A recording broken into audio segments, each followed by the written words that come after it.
This segment sponsored by Viking Psychiatry.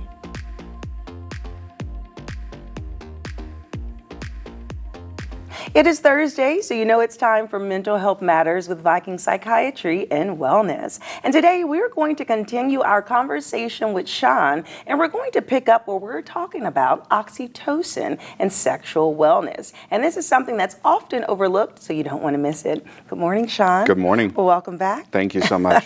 Yes. Okay, so the last time you were here, we were talking about oxytocin, and we learned that it is a love hormone. So now today you're going to break down the connection between oxytocin and sexual wellness. What is that? A little bit of a taboo, maybe. No, but mental health is not just tied to the brain, right? Yeah. It's also tied to hormones in the body and overall wellness. And oxytocin plays a very significant role in that connection. Yeah, and so I guess as people are trying to think about, okay, so a love hormone can open up areas of our mind that offer stimulation, offers us to release, a different type of connection. How can we tap into that more if people may be struggling on the sexual side of their life? Yeah, so oxytocin really plays a significant role and factor in allowing individuals, number one, just for their body to relax, right? Sometimes when we've struggled with emotional intimacy or even physical intimacy, there's so much pressure going into that moment because maybe we failed before, or things haven't gone the way that they're supposed to, and we create a lot of internal pressure. And so oxytocin helps the body relax, helps the mind relax, right? And then it also helps increase sensation, which is really important.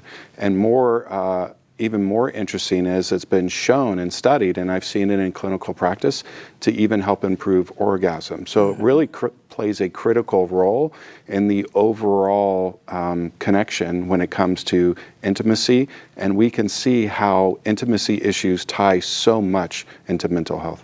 That's fascinating because you always hear that stress is the enemy of so many different things. I mean, it could stop your productivity. It could change just how your organs function, but really it sounds like it's an enemy of intimacy. It really is, and the thing is that oxytocin is that counterbalance, right? Oxytocin can help play a role in shifting that counterbalance, allowing you to step away from the stress and just enjoy the moment. Yeah, and so is this hormone in particular relevant for both men and women? Yeah, absolutely. Okay. This is not is a one-size-fits-all. Okay. It won't necessarily help everybody. I want to make sure that viewers understand that just like anything, it depends on the individual, their individual levels, but it really helps create a connection, helps with arousal, improving sexual function, improving sexual desire, improving the end outcomes, and that's for men and women.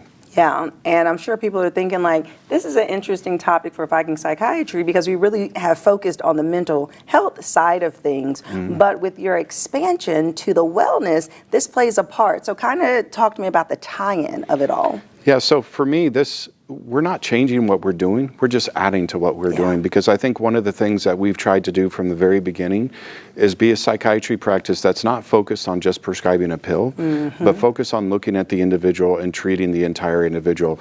One of the frustrations that I would have is as we looked into wellness with our clients, right, whether it be hormone levels, etc., and we try to refer them out, we would hit roadblocks with our clients, and they would struggle to find places to get treatment or to get help in the areas that they needed.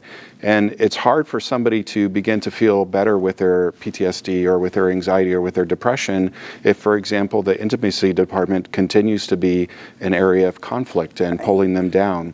And so what we decided to do is we just wanted to expand, right? Because what we wanted is we didn't want people to have to continue to struggle. And so we're opening up our services, expanding our services to be able to treat the things that we weren't being able to treat before, but really need to, because somebody's not going to be able to get better or get to 100% if, for example, the intimacy department is not working. Yeah, because people have roadblocks in different areas of the mind, body, and soul, and it sounds like you're trying to create just a whole body wellness, but also create a level of balance, right? So it's not just focused on the mental, but on the full well-being. And so as people are kind of thinking about, okay, Does this hormone really apply to me? Is this something that I want to explore? What is a takeaway that you want people to think about when it comes to oxytocin and sexual wellness?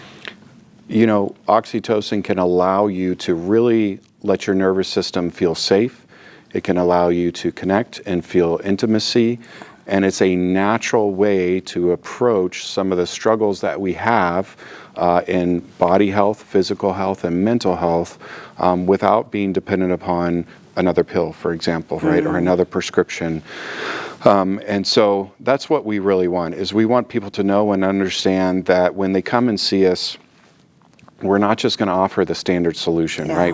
They're not going to see us for just 5 minutes and we're not going to just write a prescription. We're going to look at them at their total wellness and address it from top to bottom. Yeah. Well, that sounds like an exciting expansion. And speaking about the love hormone is the perfect time right before the love month is approaching. Well, thank you so much, Sean. Thank you. And if you would like more information about Viking Psychiatry and Wellness, we'll have their website listed below. Check them out, and I'll see you after the break.